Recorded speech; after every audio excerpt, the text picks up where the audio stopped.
Hi everyone, welcome back to my YouTube channel. So आज जो हमारे पास एक टॉपिक है बोल्ट्जमान मैक्सवेल डिस्ट्रीब्यूशन। तो ये जो चैप्टर है ना, इस चैप्टर का ये लास्ट टॉपिक है। उसके बाद केमिकल काइनेटिक्स फिनिश हो जाएगा। ठीक है, तो आ जाओ इसके बारे में थोड़ा सा देखते हैं कि बेसिकली ये है क्या, कि बोल्ट्जमान मैक्सवेल डिस्ट्रीब्यूशन बेसिकली है क्या, है ना। Maxwell Boltzmann kinetic energy distribution. देखो कि हमने अभी तक क्या देखा कि रिएक्टेंट मॉलिक्यूल्स रिएक्ट करेगा एक दूसरे से और प्रोडक्ट फॉर्मेशन होगा, और उसका तुम रेट भी डिटरमाइन कर सकते हो इजीली, है ना। ये चीजें हमने अभी देखा था, मतलब लास्ट लेक्चर में ये सभी चीजें डिस्कस किया था। बट यहाँ पे हम लोग क्या देखेंगे कि जितना भी रिएक्टेंट पार्टिकल है ना, वो सभी प्रोडक्ट नहीं फॉर्मेशन करता है। जिसके पास इनफ एनर्जी होगा वही ओनली प्रोडक्ट फॉर्मेशन करेगा। ओके, जिसके पास इनफ एनर्जी होगा, जिसके पास अच्छा खासा एनर्जी होगा, है ना, वही सिर्फ प्रोडक्ट फॉर्मेशन करेगा, बाकी प्रोडक्ट फॉर्मेशन नहीं करेगा। ओके, तो वन मोर पॉइंट।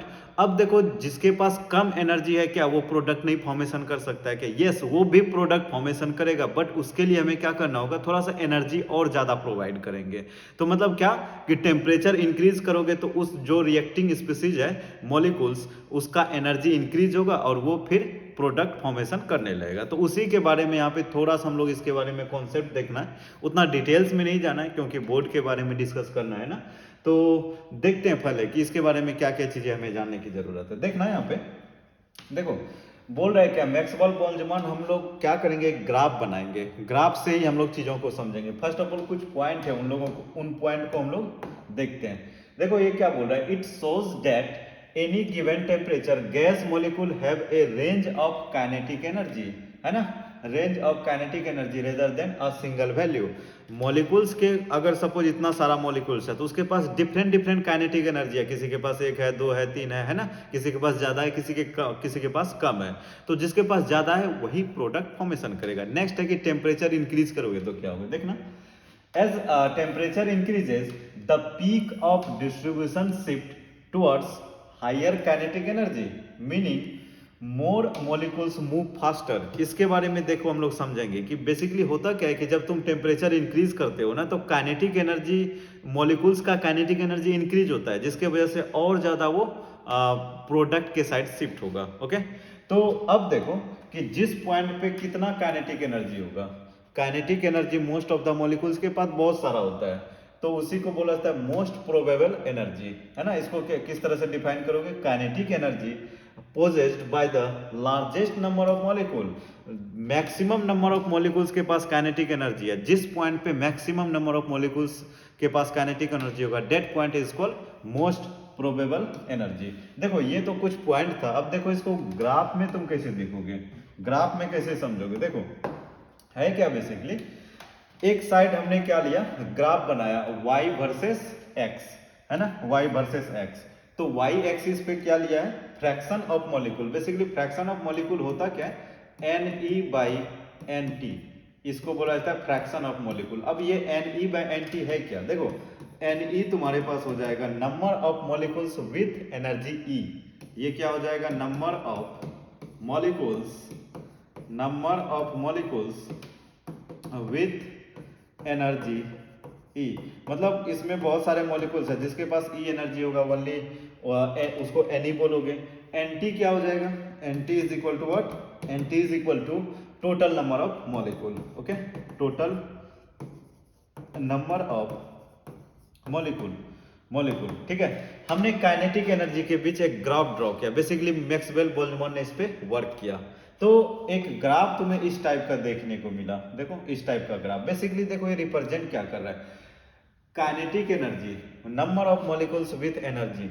अब देखो कि ये जो तुम्हारे पास है फ्रैक्शन ऑफ मॉलिक्यूल्स रिप्रेजेंट कर रहा है। सपोज 10 मॉलिक्यूल है, 10 में से कितने के पास काइनेटिक एनर्जी है, वो चीजें रिप्रेजेंट कर रहा है, फ्रैक्शन ऑफ मॉलिक्यूल और ये काइनेटिक एनर्जी। देखना कि जब fraction of kinetic energy zero था तो फ्रैक्शन ऑफ मॉलिक्यूल भी कम था, मतलब कि मॉलिक्यूल्स के पास कुछ ना कुछ काइनेटिक एनर्जी होगा।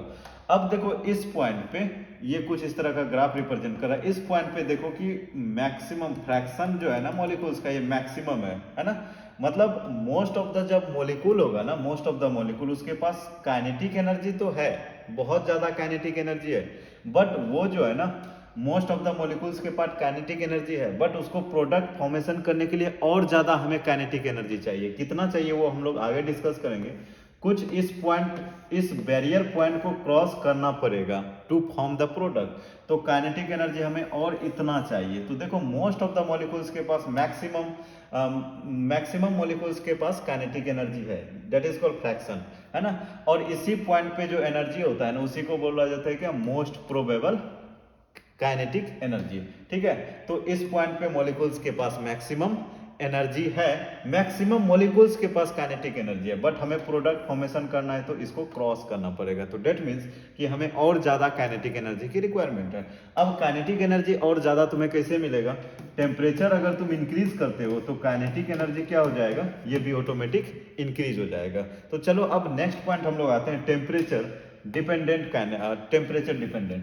अब देखो effect of temperature, effect of temperature that means temperature को इंक्रीज करोगे तो क्या होगा। सेम ये तुम्हारे पास ये जो फर्स्ट ग्राफ है ये वाला, ये टेम्परेचर टी पे है, कोई एक normal T1 temperature T consider किया। तो जब टी कंसीडर किया तो तुम्हारे पास एक एनर्जी आया, मतलब एक इस तरह ये जो प्रोडक्ट का फॉर्मेशन है, इस टेम्परेचर पे, इस टेम्परेचर पे इस टाइप का जो ग्राफ है, इस पॉइंट पे मैक्सिमम मॉलिक्यूल्स के पास काइनेटिक एनर्जी है।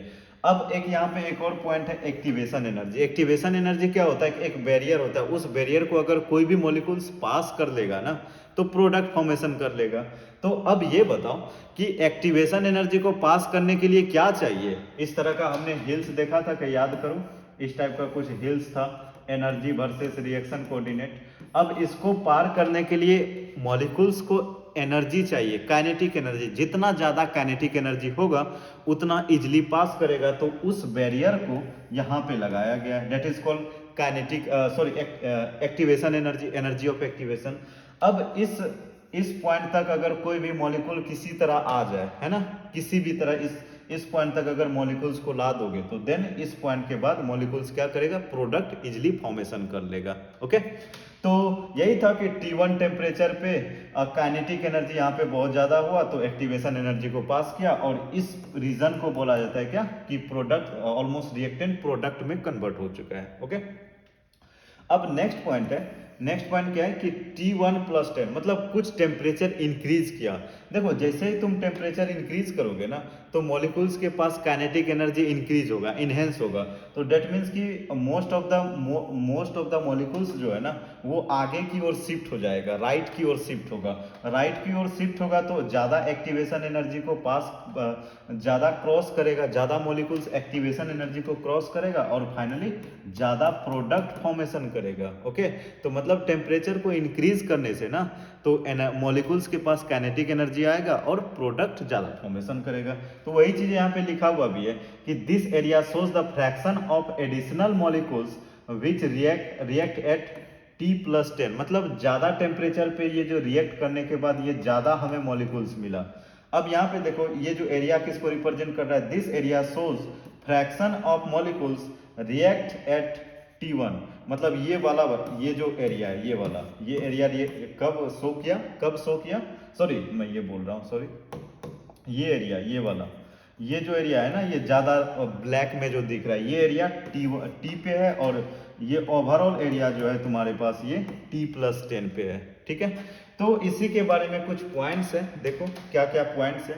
देखना फर्स्ट पॉइंट के बारे में क्या बोल रहा है, देखो as temperature increases the distribution flattens and shift to right. जब तुम टेम्परेचर इंक्रीज करोगे ना तो ये जो ग्राफ है ना थोड़ा फ्लैट होगा और राइट की ओर शिफ्ट होता है। इंपॉर्टेंट पॉइंट था, ठीक है, इंपॉर्टेंट पॉइंट। नेक्स्ट पॉइंट है more molecules acquire high kinetic energies increasing the change of reaction in the chemical kinetics. मतलब क्या कि more molecules acquire higher kinetic energy, molecules के पास अगर ज्यादा काइनेटिक एनर्जी दोगे तो क्या करेगा, वो रिएक्शन में वो ज्यादा पार्टिसिपेट करेगा और प्रोडक्ट फॉर्मेशन करेगा। मतलब टेम्परेचर इंक्रीज करोगे तो काइनेटिक एनर्जी इंक्रीज होगा और एक्टिवेशन एनर्जी इजिली क्रॉस करेगा और प्रोडक्ट फॉर्मेशन करेगा। ठीक है, अब देखो ये जो एरिया है ना, area under the curve must be constant. That means what, एक ये तुम्हारे पास एरिया मिला, कौन सा, ये वाला एरिया, ये किस टेम्परेचर पे, T+10 पे, ये जो एरिया है और ये ऊपर वाला एरिया एट T, दोनों का जो एरिया होगा ना वो मस्ट बी सेम, मतलब दोनों का एरिया कितना होना चाहिए, फिक्स होना चाहिए। मतलब दोनों का अगर ये 10 आया तो इसका भी 10, है ना, कांस्टेंट होना चाहिए, चेंज नहीं होगा, दोनों का इक्वल मान सकते हो। ओके, तो यही कुछ पॉइंट्स था। चलो इस पे एक दो क्वेश्चंस करते हैं, कि देखो इस पे क्वेश्चन किस टाइप का आएगा। देखना इस पे क्वेश्चन किस टाइप का है। बोल रहा है क्या, according to Maxwell Boltzmann distribution of energy. Okay, according to Maxwell, यहाँ पे more than one option correct होगा। तो बोल रहा है कि इसमें क्या क्या चीजें करेक्ट होगा। फर्स्ट बोल रहा है the fraction of molecules with most probable kinetic energy decreases at high temperature, ये चीजें बोल रहा है। अब ये बताओ करेक्ट है क्या, the fraction of molecules with most probable kinetic energy decreases at high temperature. Yes, जब तुम टेम्परेचर इंक्रीज करोगे ना, मोस्ट प्रोबेबल काइनेटिक एनर्जी जो है ना, उसका जो मॉलिक्यूल्स का फ्रैक्शन है वो धीरे धीरे कम हो जाता है। देखो जब यहाँ पे टेम्परेचर इंक्रीज किया था तो इसका फ्रैक्शन कम हो गया था, मोस्ट प्रोबेबल इस पॉइंट पे आ गया था, जब यहाँ पे था तो इस पॉइंट पे, तो मतलब फ्रैक्शन ऑफ मॉलिक्यूल्स कम हो गया था। तो मतलब पॉइंट नंबर फर्स्ट तो ये करेक्ट है, fraction of molecules with most probable kinetic energy decreases at high temperature, temperature increase कर डिक्रीज करेगा। ठीक है, next point, fraction of molecules with most probable kinetic energy increases at high temperature. No, fraction कम हुआ था, ज्यादा नहीं हुआ था। थर्ड पॉइंट ये इनकरेक्ट हो जाएगा। Third point, most probable kinetic energy increases at high temperature. अब देखो थर्ड पॉइंट में बोल रहा है कि मोस्ट प्रोबेबल, अब देखो मोस्ट प्रोबेबल काइनेटिक एनर्जी इस पॉइंट पे था, अब यहाँ पे एक था और एक पॉइंट यहाँ पे आ जाएगा, इस पॉइंट पे मोस्ट प्रोबेबल। तो मतलब जब टेम्परेचर इंक्रीज करोगे ना तो ये जो मोस्ट प्रोबेबल है ना, ये इस पॉइंट पे शिफ्ट हो जाएगा। जैसे ही इस पॉइंट पे शिफ्ट होगा ना, ये न्यू हो जाएगा, मतलब ये T1 था तो ये T2। डेट मीन्स कि काइनेटिक एनर्जी थोड़ा सा आगे की ओर शिफ्ट हो गया। डेट मीन्स व्हाट, कि काइनेटिक एनर्जी इंक्रीज हुआ है। ओके, तो यही चीजें बोल रहा था। देखो कि क्या बोल रहा है, most probable kinetic energy increases at high temperature. अब ये देखो करेक्ट होगा कि नहीं होगा, एक ये पॉइंट है और फोर्थ पॉइंट में क्या बोल रहा है, most probable kinetic energy decreases at high temperature. नहीं, most probable kinetic energy increase हुआ था, डिक्रीज नहीं हुआ था। सो ऑप्शन थर्ड, तो 2 ऑप्शन इसका करेक्ट होगा, 1 एंड 3। सिमिलरली एक और क्वेश्चन करते हैं। देखो बहुत अच्छा क्वेश्चन है, सारा कॉन्सेप्ट क्लियर हो जाएगा। देखना, in the graph showing Maxwell Boltzmann distribution of the energy, graph जो अभी हमने देखा था, T1 टेम्परेचर T2 टेम्परेचर, बोल क्या रहा है कि area under the curve must not change with increase in temperature. Area क्या था, फिक्स था, कांस्टेंट, जो हमने देखा था T1 और T2 पे। ठीक है, तो एरिया उसके अंदर का जो एरिया होगा, area under the curve must be constant. तो दैट मीन्स कि ये ऑप्शन करेक्ट है। नेक्स्ट बोल रहा है area under the curve increases with increasing temperature. ऐसा नहीं हुआ था, बस शिफ्ट हुआ था राइट के साइड, बट इंक्रीज नहीं हुआ था, कांस्टेंट था, ये इनकरेक्ट हो जाएगा। Area under the curve decreases with increasing temperature, ये भी इनकरेक्ट होगा, नहीं, इंक्रीज और डिक्रीज नहीं हुआ था। अब लास्ट ऑप्शन बोल रहा है with increase in temperature the curve broadens and shift to the right hand side. Yes, right hand side shift हुआ था कि नहीं, उस डायरेक्शन में शिफ्ट हुआ था। तो मतलब ये भी ऑप्शन करेक्ट हो जाएगा। तो कुछ ये कॉन्सेप्ट टाइप का क्वेश्चन आया था। ठीक है, तो बस यही था मैक्सवेल बोल्ट्जमैन डिस्ट्रीब्यूशन के बारे में। अब एक और छोटा सा कॉन्सेप्ट है। छोटा सा कॉन्सेप्ट क्या है, ये कॉन्सेप्ट है तुम्हारे पास कोलिजन थ्योरी का। किसका है, कोलिजन थ्योरी। देखो कोलिजन थ्योरी होता क्या है, कोलिजन थ्योरी होता क्या है, according to collision theory molecules क्या करता है कि रिएक्ट करता है। सपोज तुम्हारे पास एक मॉलिक्यूल है A प्लस बी रिएक्ट करेगा, ये प्रोडक्ट फॉर्मेशन करेगा। तो अभी तक हमने क्या देखा कि मॉलिक्यूल्स रिएक्ट करता है, एक के साथ दूसरे के साथ रिएक्ट करता है। बट कोलिजन थ्योरी के अकॉर्डिंग क्या है ना, ये जो तुम्हारे पास A और B मॉलिक्यूल है ना, इसको एक सॉलिड स्फेयर कंसीडर किया, सॉलिड स्फेयर, और ये एक दूसरे के साथ कोलाइड करता है। कोलाइड करके तब ये क्या करता है, प्रोडक्ट फॉर्मेशन करता है। ओके, इसी को बोला गया कोलिजन थ्योरी। मॉलिक्यूल्स यहाँ पे क्या कंसीडर करोगे कि रिएक्टिंग स्पीसीज कंसीडर करोगे कि दो एक स्फेयर है ना, वो दोनों कोलाइड करेगा और तब प्रोडक्ट फॉर्मेशन करेगा। तो कोई भी मॉलिक्यूल्स को तुम कोलाइड करोगे तो प्रोडक्ट बन जाएगा क्या, नहीं, ऐसा नहीं है। कोलिजन थ्योरी का कुछ कंडीशन भी है कि मॉलिक्यूल्स को अगर तुम कोलाइड करोगे तो प्रोडक्ट तो फॉर्मेशन होगा, बट ऐसा नहीं है कि फॉर्मेशन ही होगा। इसके पीछे कंडीशन क्या है कि मॉलिक्यूल्स के पास मिनिमम सफिशिएंट एनर्जी होना चाहिए कोलिजन के लिए, तभी वो प्रोडक्ट फॉर्मेशन करेगा। That is called activation energy. अगर सफिशिएंट एनर्जी है कोलाइड करने के लिए और तब वो प्रोडक्ट फॉर्मेशन कर सकता है। दूसरा कंडीशन कि orientation must be perfect, molecules का जो ओरिएंटेशन होगा वो भी परफेक्ट होना चाहिए। दो चीजें यहाँ पे कंडीशन है ना, कोलिजन थ्योरी में फाइनल प्रोडक्ट फॉर्मेशन करने के लिए। ओके, तो फर्स्ट इसका कुछ पॉइंट्स देख लेते हैं, उसके बाद एक दो एग्जांपल के बारे में हम लोग डिस्कस करेंगे। देखो बोल क्या रहा है, it states that a reaction to occur the reacting molecule must be collide with proper condition. Proper condition में कोलिजन जरूरी है। ओके, ये दोनों का प्रॉपर कंडीशन में कोलिजन होना बहुत जरूरी है। ठीक है, नेक्स्ट पॉइंट है, not all the collision result in A reaction. सभी कोलिजन जो है ना रिएक्शन नहीं होता है, मतलब प्रोडक्ट नहीं फॉर्मेशन होगा। Only effective collision lead to product formation. जो इफेक्टिव कोलिजन होगा वही प्रोडक्ट फॉर्मेशन करेगा। Next point, molecules must be oriented correctly. Molecules must be oriented correctly. Okay, correct form में ओरिएंटेशन होना बहुत जरूरी है। During a collision for bonds to break and reform. Collision के टाइम बॉन्ड फर्स्ट ब्रेक होगा, फिर से फॉर्म होके फाइनली प्रोडक्ट बनाएगा। देखो बेसिकली होता क्या है इसमें, अगर मैं एग्जांपल समझूं, सपोज यहाँ पे CO मॉलिक्यूल है, कार्बन मोनोऑक्साइड, और इसके साथ O2 को रिएक्ट कराया, तो ये क्या बन जाएगा, CO2 गैस बनेगा। हाफ O2 इसको बैलेंस कर दो। ठीक है, बैलेंस कर दो।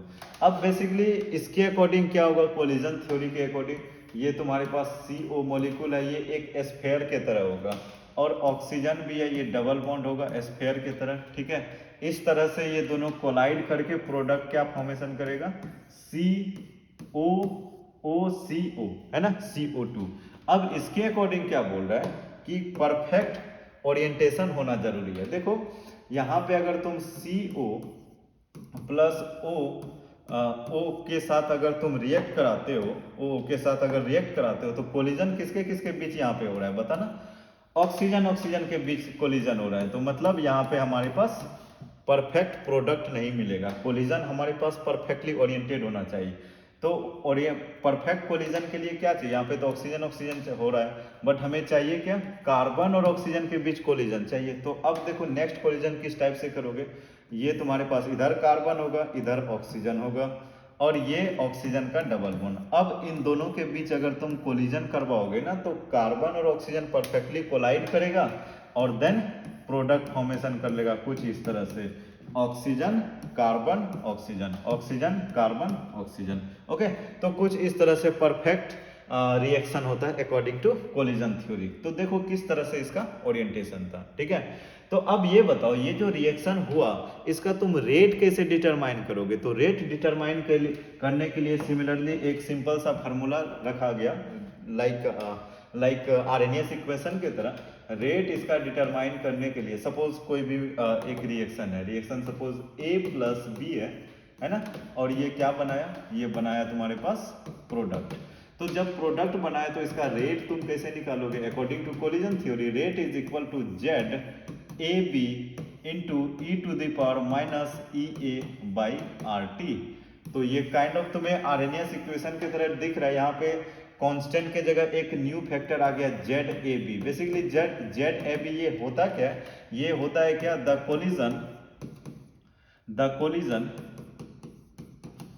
कोलिजन पर सेकेंड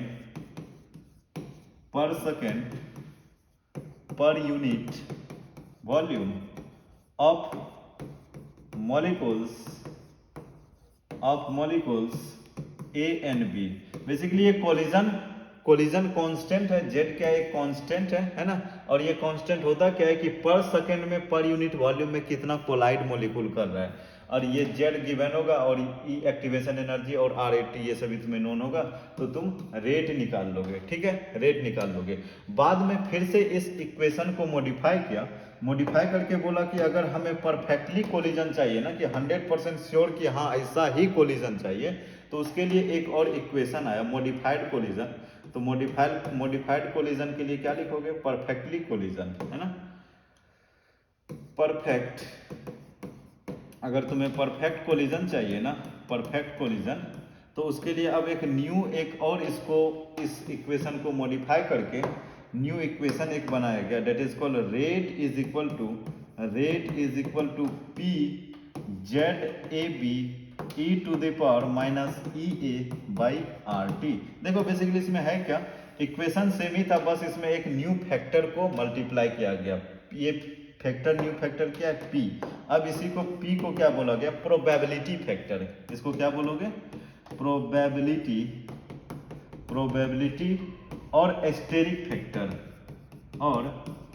फैक्टर। तो इससे जस्ट इस इक्वेशन में मल्टीप्लाई किया तो, और इसका जो फाइनली तुम्हारे पास वैल्यू मिलेगा वो एकदम परफेक्ट कोलिजन का मिलेगा।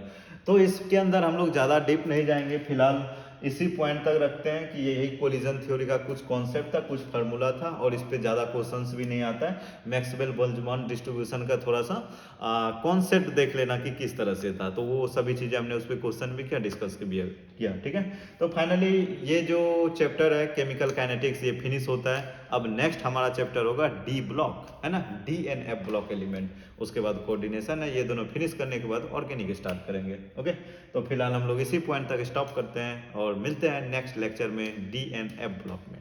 ठीक।